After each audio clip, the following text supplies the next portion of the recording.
പ്രിയമുള്ള ഡോക്ടർ മാരാജി പ്രേക്ഷകരെ, നാം ഇവിടെ ചർച്ച ചെയ്യുന്നു നിങ്ങളുടെ നാളെ എന്ന നമ്മുടെ ജ്യോതിഷ പങ്ക്തി. നാളെ 1199 കർക്കിടക മാസം 20-ാം തീയതി, അതായത് 2024 ആഗസ്റ്റ് മാസം 4-ാം തീയതി ഞായറാഴ്ചയാകുന്നു. നാളെ ഞായറാഴ്ചയിൽ തൃശ്ശൂർ സൂര്യോദയം കാലത്ത് 6:17-നും അസ്തമയം വൈകിട്ട് 6:44-നുമാകുന്നു. എൻ്റെ എല്ലാ പ്രിയമുള്ള പ്രേക്ഷകരും പിതൃതർപ്പണാദി കർമ്മങ്ങൾ ചെയ്ത് പിതൃക്കളുടെ അനുഗ്രഹം വാങ്ങിയിരിക്കുമെന്ന് ഞാൻ പ്രത്യാശിക്കുന്നു. എനിക്ക് തോന്നുന്നു തെറ്റായ ധാരണകൾ കാരണം നാളെ ഞായറാഴ്ച അമാവാസിയാണ്. പിതൃക്കളുടെ ബലിശ്രാദ്ധങ്ങൾ എത്ര മണിവരെ അനുഷ്ഠിക്കാമെന്ന് ഇപ്പോഴും വിളിച്ച് ചോദിച്ചുകൊണ്ടിരിക്കുന്നു. വളരെ സ്പഷ്ടമായി ഞങ്ങൾ ശനിയാഴ്ചയാണ്, വാവുബലി ദിനമെന്നും എത്ര മണിവരെയുണ്ടെന്നും ഭൂമിയുടെ ഊഷ്മാവ് ചൂട് ശരീരത്തിന് ലഭിക്കുന്ന സമയത്ത് പിതൃകർമ്മങ്ങൾ അനുഷ്ഠിക്കുന്നതാണ് അത്യുത്തമമെന്നും സ്പഷ്ടമായി വിശദീകരിച്ചിരുന്നു. നാളെ ഞായറാഴ്ച അമാവാസിയാകുന്നു, കറുത്ത വാവാകുന്നു. നാളെ വൈകിട്ട് 4:45 വരെ കറുത്ത വാവുണ്ട്. അതിനുശേഷം നാളെ പ്രതിപദമാകുന്നു, കറുത്തപക്ഷം കഴിഞ്ഞു വരുന്ന ദുർബലമായ പ്രതിപദ തിഥിയാകുന്നു. അമാവാസിയിൽ അല്ലെങ്കിൽ ചതുർദശിയിൽ ഒന്നും നാം ശുഭകാര്യങ്ങൾ ചെയ്യാറില്ല. അതേ രീതിയിൽ കറുത്ത വാവ് കഴിഞ്ഞു വരുന്ന പിറ്റത്തെ ദിവസം വെളുത്തപക്ഷത്തിലെ പ്രതിപദ തിഥിയാണെങ്കിലും പ്രതിപദം ദാരിദ്ര്യം കുര്യാത്, പ്രതിപദം ദാരിദ്ര്യമുണ്ടാക്കുന്ന തിഥിയാകുന്നു. നാം ശുഭകാര്യങ്ങൾ ഒന്നും അനുഷ്ഠിക്കാറില്ല. നാളെ കാലത്ത് പൂയം നക്ഷത്രമാകുന്നു. പൂയം നക്ഷത്രം ഉച്ചയ്ക്ക് 1:30 വരെയുണ്ട്. 1:30 കഴിഞ്ഞാൽ ആയില്യം നക്ഷത്രവുമാകുന്നു. ഒരു ശുഭകാര്യത്തിനും നാം സ്വീകരിക്കാത്ത നക്ഷത്രങ്ങളാണ് കറുത്തപക്ഷത്തിലെ പൂയവും അതേ രീതിയിൽ ആയില്യവും. ആയില്യം സ്വതവേ ഒരു ശുഭകാര്യത്തിനും നാം സ്വീകരിക്കാറില്ല. പൂയം നക്ഷത്രം, വെളുത്തപക്ഷത്തിലെ പൂയം നാം ശുഭകാര്യങ്ങൾക്കൊക്കെ സ്വീകരിക്കാറുണ്ട്. പുഷ്യമെന്ന് പറയും സംസ്കൃതത്തിൽ പൂയം നക്ഷത്രത്തിന്. ഇവിടെ പൂയം നക്ഷത്രത്തിന് നാളെ 1-2 ചെറിയ ചെറിയ ഗൗരവമുള്ള എന്ന് തന്നെ പറയണം ദോഷങ്ങളുണ്ട്. കറുത്ത വാവിന് പൂയം നക്ഷത്രത്തിൽ ജനിക്കുന്ന കുട്ടിക്ക് പ്രായണ പൂയം നക്ഷത്രത്തിൽ കാലുണ്ട് എന്നൊക്കെ നാം പറയും. പൂയം നക്ഷത്രത്തിനും അത്തം നക്ഷത്രത്തിനുമൊക്കെ കറുത്തപക്ഷത്തിൽ ജനിക്കുമ്പോൾ അതിൻ്റെ പാദങ്ങളിൽ ജനിച്ചാൽ അത് വളരെയധികം പ്രയാസങ്ങൾ ഉണ്ടാക്കുന്നതാണ്. കുട്ടിക്കുണ്ടാകാം. കുട്ടിയുടെ മാതൃപക്ഷത്തും അമ്മാമന്മാർക്കുമൊക്കെ പൂയം നക്ഷത്രം, കറുത്തപക്ഷത്തിൽ ജനിച്ച പൂയം നക്ഷത്രം പ്രയാസങ്ങൾ ഉണ്ടാക്കാറുണ്ട്. ഏതായാലും നാളെ കാലത്തൊരു കുട്ടി ജനിക്കുകയാണെങ്കിൽ, അമാവാസിയിൽ പൂയം നക്ഷത്രത്തിൽ ജനിക്കുകയാണെങ്കിൽ നിർബന്ധമായും 6-ാം മാസത്തെ ചോറൂൺ കഴിഞ്ഞാൽ, സാധാരണ നാം ചോറൂൺ 7-ാം മാസത്തിൽ ചെയ്യാറില്ല, 6-ാം മാസത്തിലാണ് ചെയ്യാറ്. 5 മാസം കഴിഞ്ഞ് 6-ാം മാസം 150 ദിവസം കഴിഞ്ഞ് 180 ദിവസം വരെയുള്ള ആ 30 ദിനക്കാലത്താണ് നാം ചോറൂൺ കർമ്മം നിർവഹിക്കാറുള്ളത്.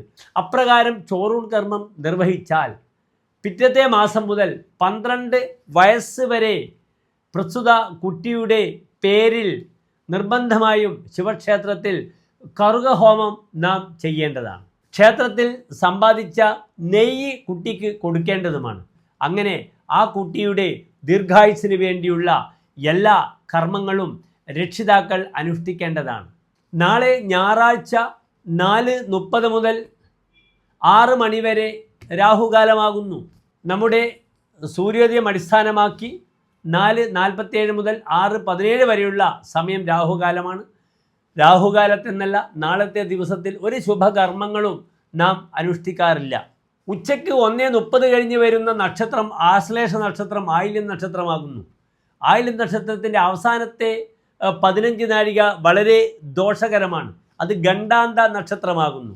വളരെ സൂക്ഷ്മമായി ചൊവ്വാഴ്ചയാണ് ആയില്യം നക്ഷത്രത്തിൻ്റെ അവസാനത്തെ 15 നാഴിക വരുന്നത്.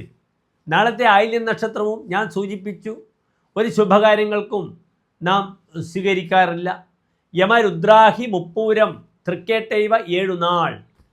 യമൻ ഭരണി, രുദ്രൻ തിരുവാതിര, അഹി സർപ്പം ആയില്യം, പൂരം പൂരാടം പുരൂരുട്ടാതി, ജ്യേഷ്ഠ തൃക്കേട്ട ഈ 7 നാൾ വിതക്കിൽ വിളിയാഭൂമോ യാത്ര പോകിലവൻ വരാ ഇത് വിത്തിട്ടാൽ പൊടിക്കാത്ത നക്ഷത്രങ്ങളാവുന്നു.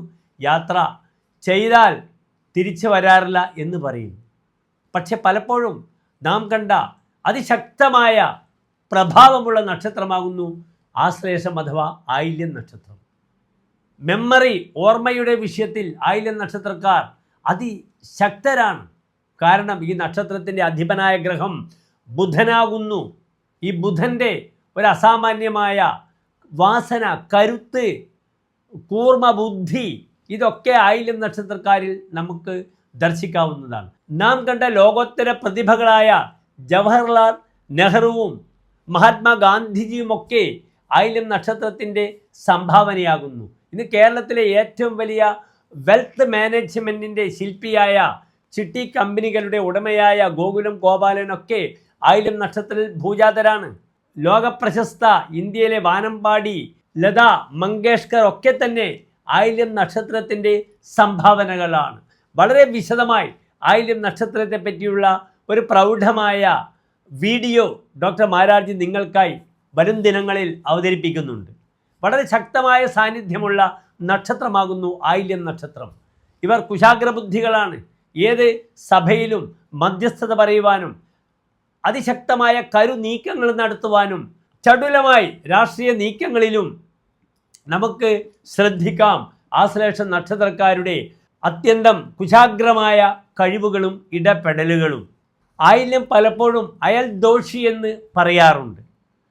പലപ്പോഴും നമുക്ക് കാണാം ആയില്യം നക്ഷത്രക്കാരുടെ കിഴക്ക് ഭാഗത്തുള്ള വീട്ടുകാർക്ക് ഒരു കുട്ടി ജനിച്ചാൽ, അല്ലെങ്കിൽ ആയില്യം നക്ഷത്രക്കാർ താമസിക്കുകയാണെങ്കിൽ വളരെയധികം ബുദ്ധിമുട്ടുകളും ക്ലേശങ്ങളും അവരുടെ വളർച്ചയ്ക്കും ഈ നക്ഷത്രക്കാർ പ്രതിബന്ധങ്ങൾ സൃഷ്ടിക്കാറുണ്ടെന്ന് പറയപ്പെടുന്നു.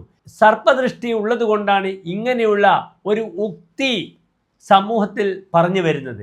പക്ഷേ പല അനുഭവങ്ങളും ഇത് വളരെ ശരിയാണെന്ന് നമുക്ക് അനുഭവപ്പെടുന്നുണ്ട്.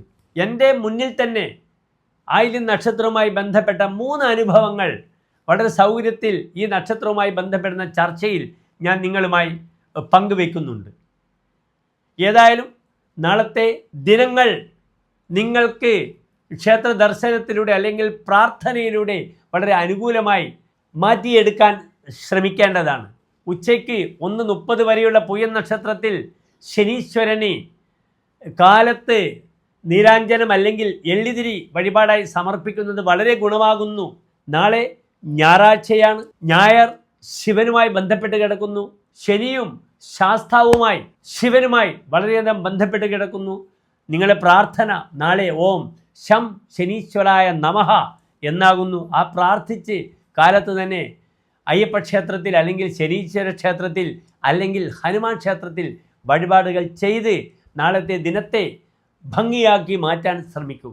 വൈകിട്ടത്തെ സമയം നിങ്ങൾക്ക് സർപ്പക്ഷേത്രത്തിൽ ആയില്യപൂജ അല്ലെങ്കിൽ സർപ്പബലി ചെയ്ത് അല്ലെങ്കിൽ നാഗങ്ങൾക്ക് 100 പാലും ചെയ്ത് വൈകിട്ടത്തെ ആ ആയില്യം നക്ഷത്രത്തെയും നിങ്ങൾക്ക് അനുകൂലമാക്കി എടുക്കുവാൻ ശ്രമിക്കുക. നിശാരാശിയാകുന്നു കർക്കിടകൻ രാശി. അതിനാൽ രാത്രി യാത്ര, പ്രകാശമില്ലാത്ത യാത്ര നാളെ പരമാവധി ഒഴിവാക്കുക. വെളിച്ചത്തിൽ മാത്രം നാളെ പ്രിയപ്പെട്ട പ്രേക്ഷകർ സഞ്ചരിക്കുക. രാത്രികാലമാണ്. അസമയത്തുള്ള വാഹന യാത്രയും വളരെ ശ്രദ്ധിക്കണം.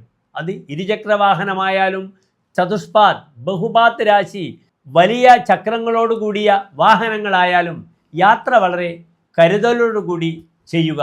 എല്ലാ പ്രിയപ്പെട്ട പ്രേക്ഷകർക്കും ശോഭനമായ നല്ല ഒരു നാളെ നേരുന്നു. നന്ദി, നമസ്കാരം.